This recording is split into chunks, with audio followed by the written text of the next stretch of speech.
Mon peuple périt faute de connaissance.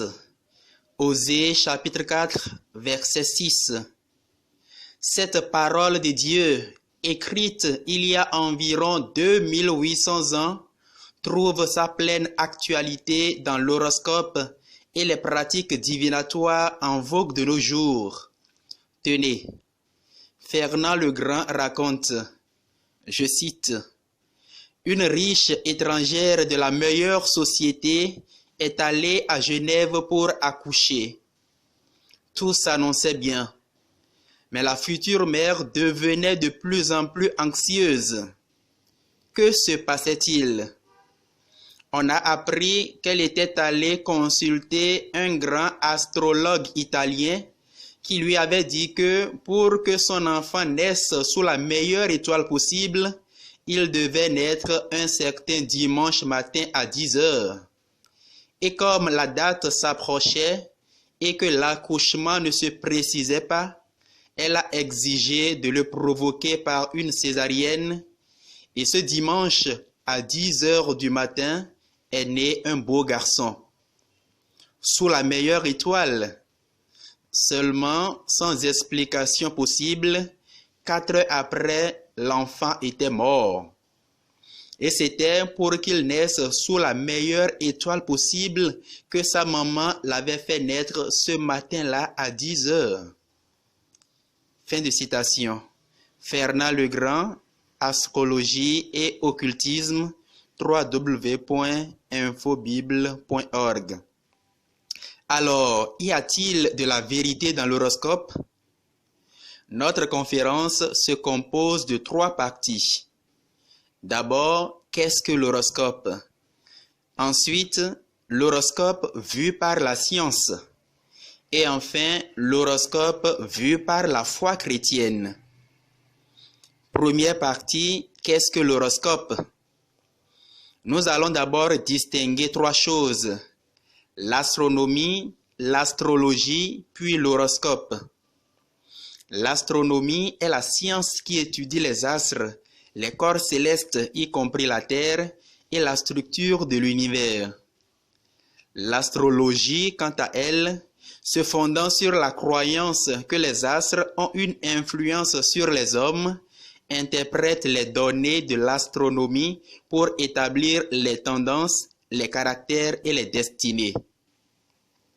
L'horoscope, application concrète des données de l'astrologie à des personnes déterminées, est un ensemble de déductions, d'interprétations et de prédictions annonçant la destinée de quelqu'un selon sa date, son heure et son lieu de naissance. En effet, du grec horos, heure, et scopéine, considéré, horoscope signifie étymologiquement qui considère l'heure.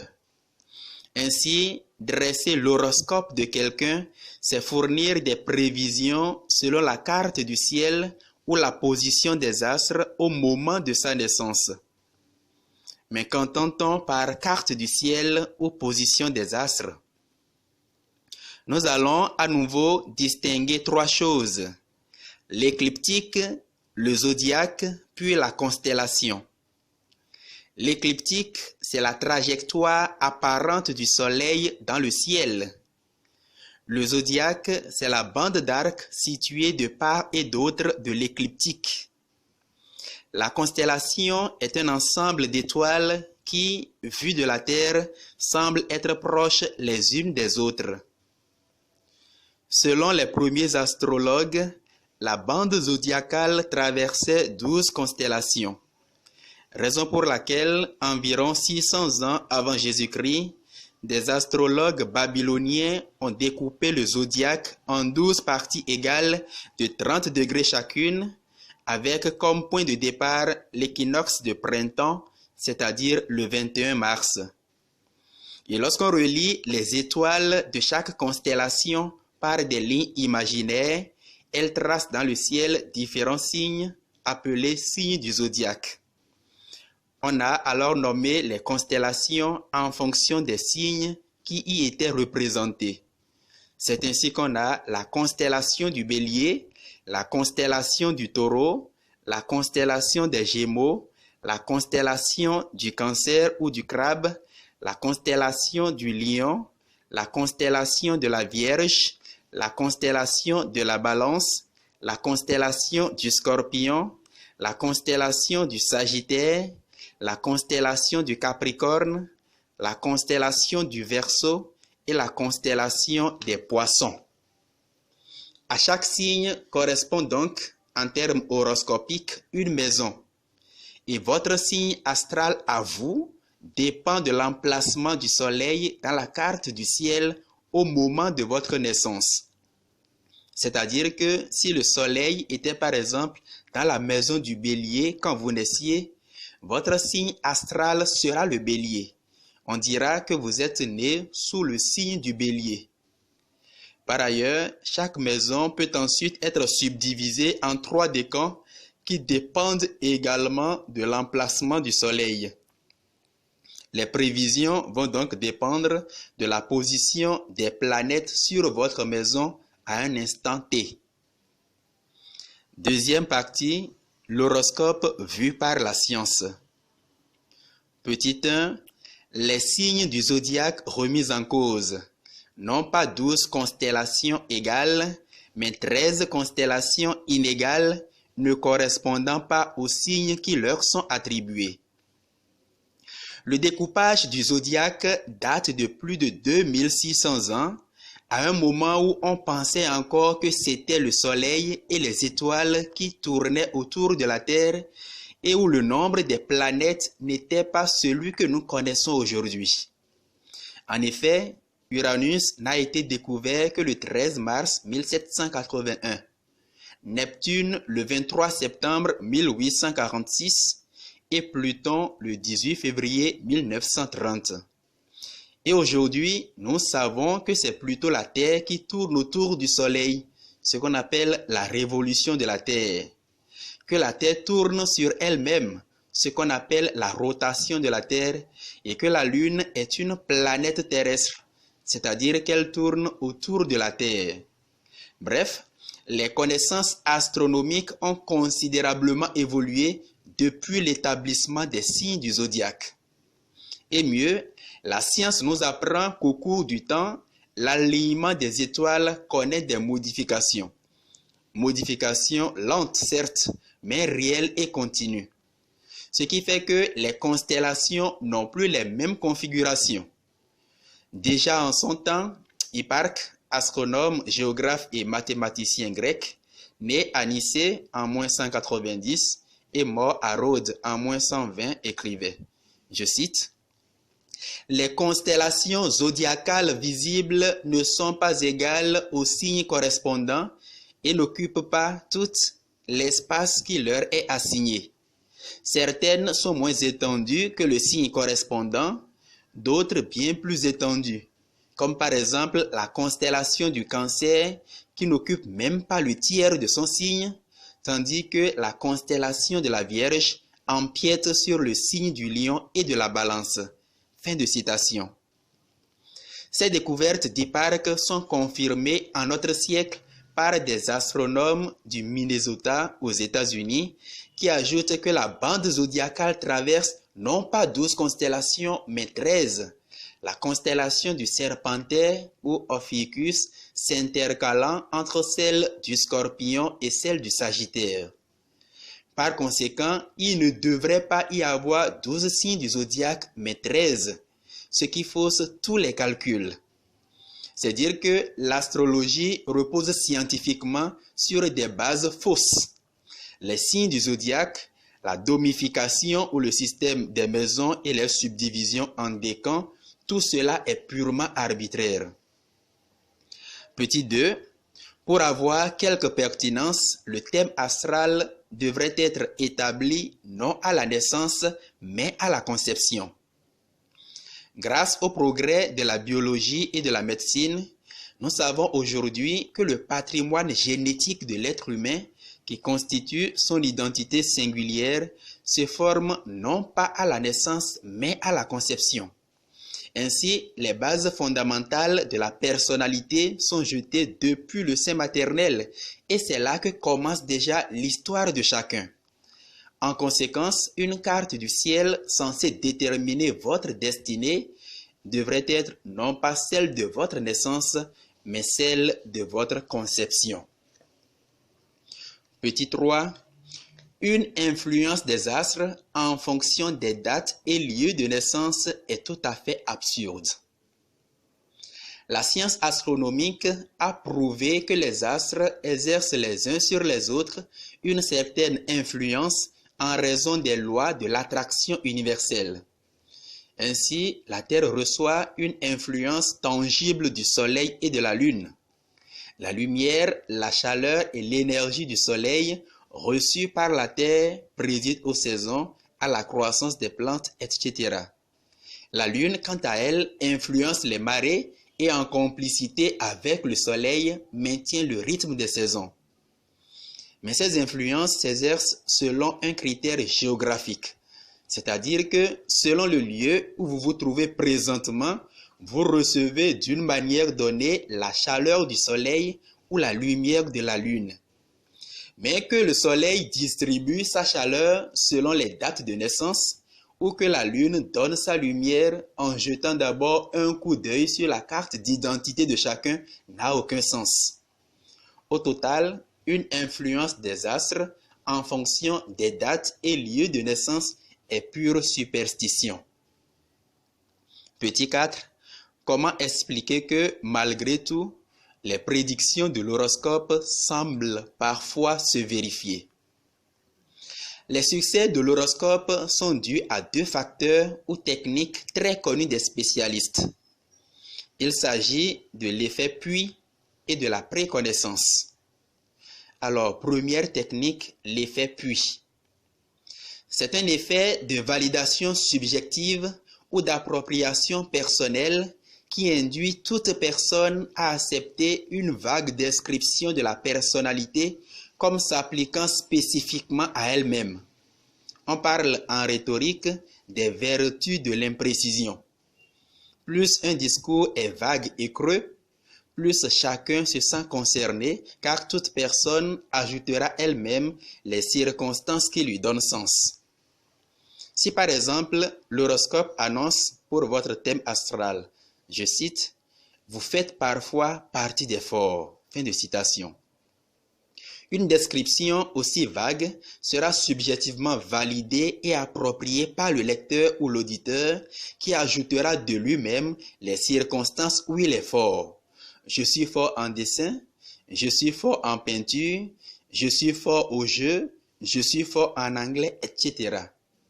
C'est le même effet que produisent la plupart des révélations astrologiques, généralement fabriquées à l'avance.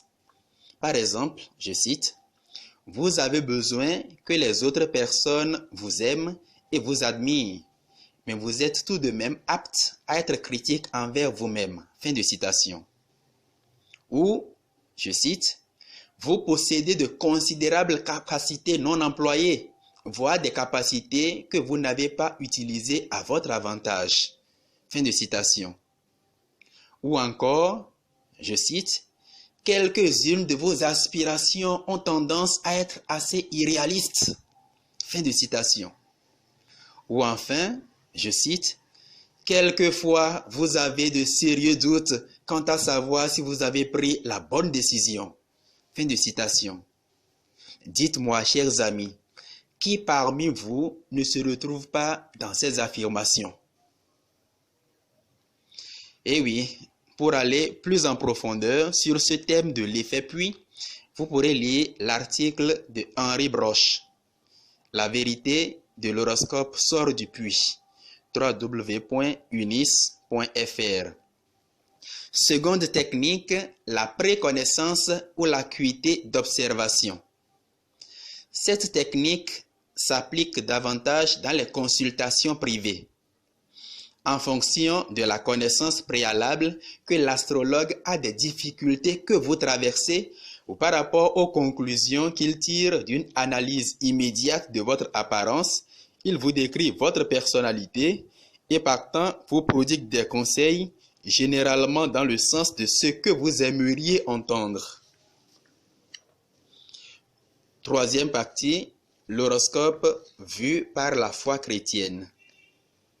Petit 1. L'interdiction de l'horoscope et des pratiques divinatoires dans la Bible.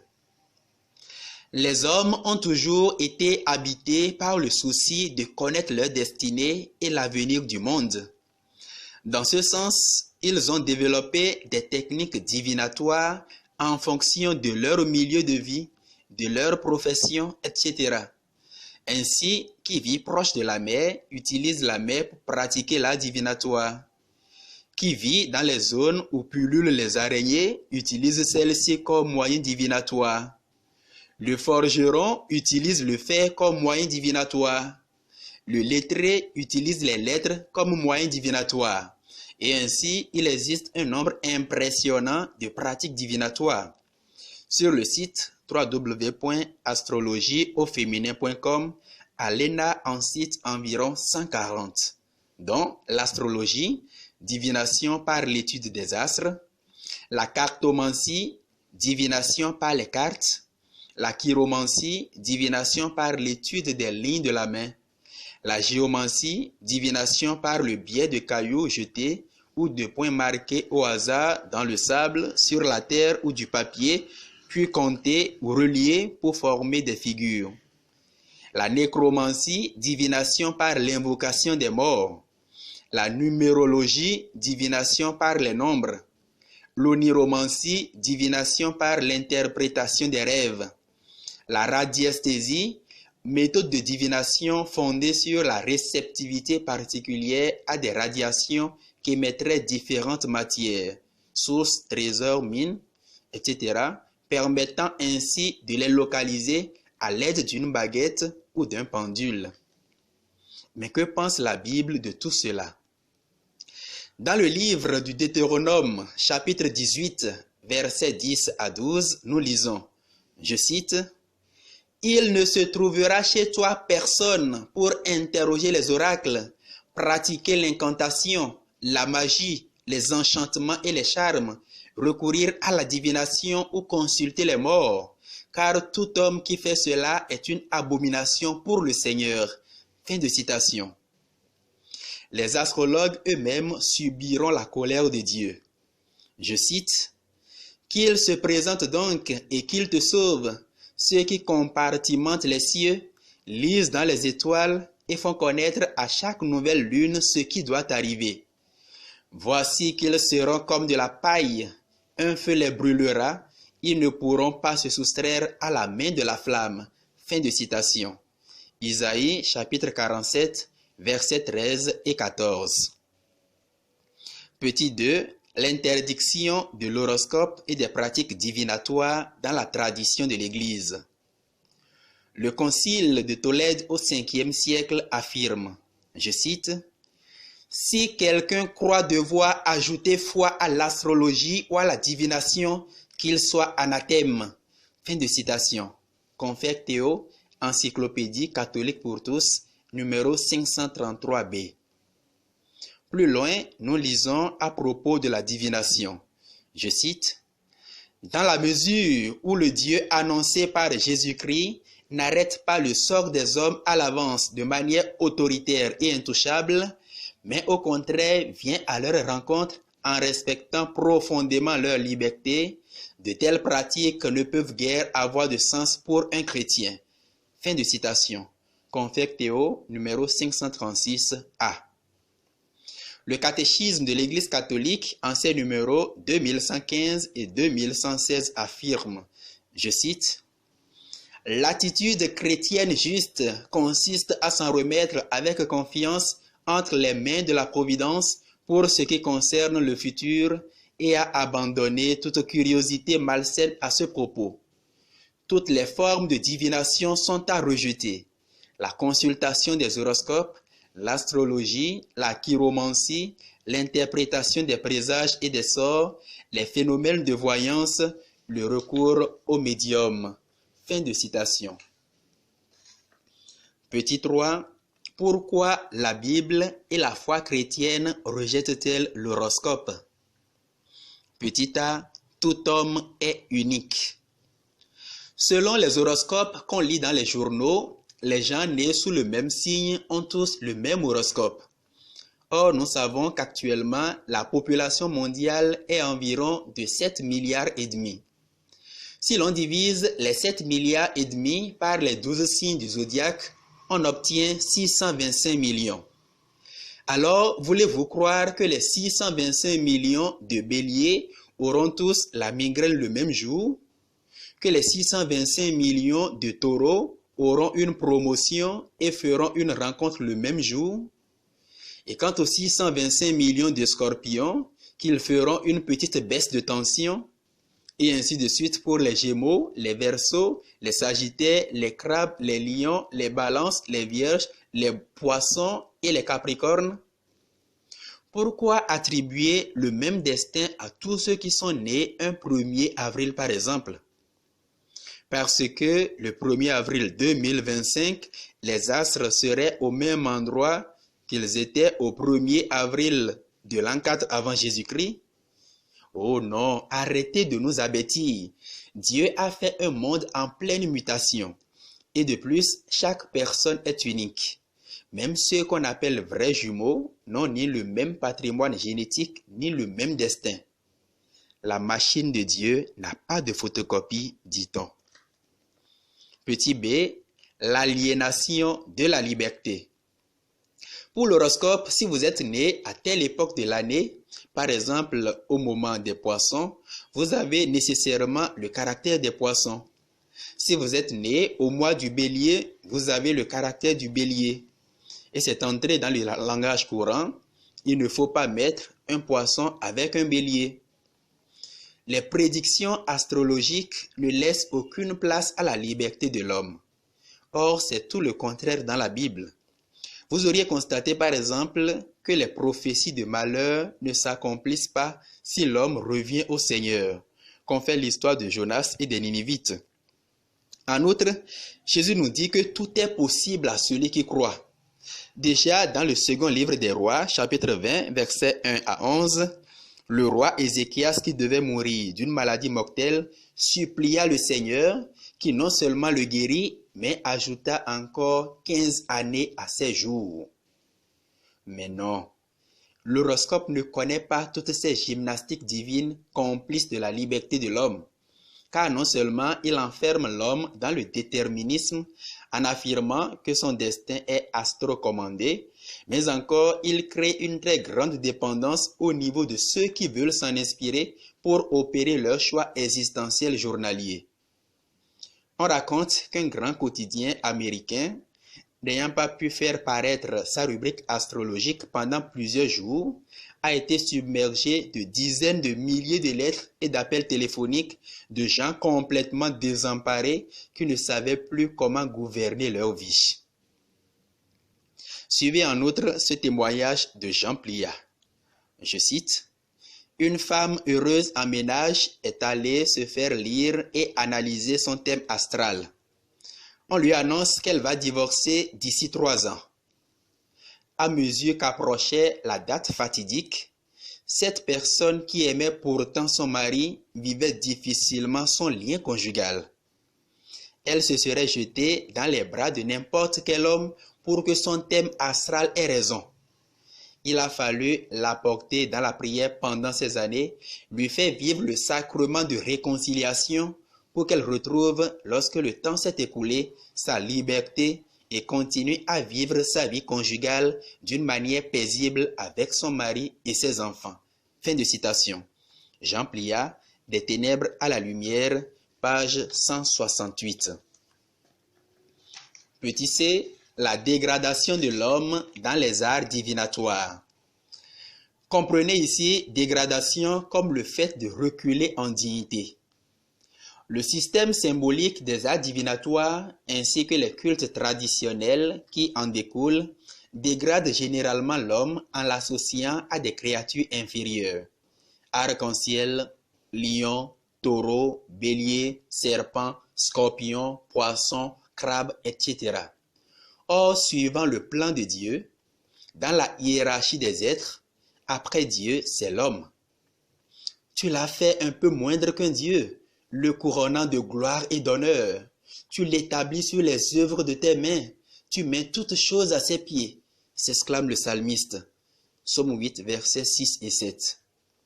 Cette ruse des pratiques divinatoires est l'œuvre propre de Satan, jaloux depuis toujours de la haute dignité de l'homme et des hautes faveurs de Dieu à l'endroit de ce dernier. C'est pourquoi tous ceux qui se mêlent de pratiques divinatoires se lient d'une manière ou d'une autre à Satan et se mettent sous sa domination. Et lorsque vous allez consulter des astrologues, des devins ou des charlatans très infestés spirituellement, vos risques d'infestation s'accroissent également. Le témoignage de Patrick sur le site Daniel 777 monsite.com est assez éloquent à ce sujet. Il raconte en effet comment, étant habitué à lire son horoscope, il découvre un jour dans le journal l'adresse d'un astrologue qui était à la fois voyant et médium. Et s'étant mis en contact avec lui, il finit par être infesté par les esprits de la sorcellerie et de la magie noire. Oui, l'horoscope, fausseté et poison. Petit 4. Que penser alors de l'étoile des rois mages?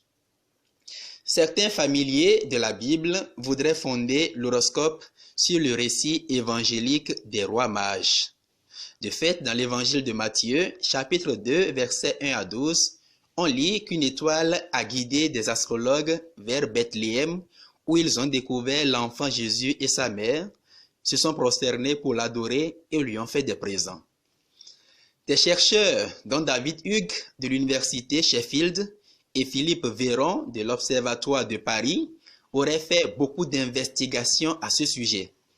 Ils auraient fini par émettre l'hypothèse qu'en l'an -6, année probable de la naissance de Jésus, il y aurait eu une conjonction de Jupiter et de Saturne ou une éclipse de Jupiter par la Lune qui aurait donné lieu à cette recherche des mages. Chers amis, comment bâtir sa vie sur tant de conditionnels? Les chercheurs eux-mêmes n'ont pas voulu en dire davantage, car ce récit ne peut être pris à la lettre au regard des connaissances astronomiques actuelles.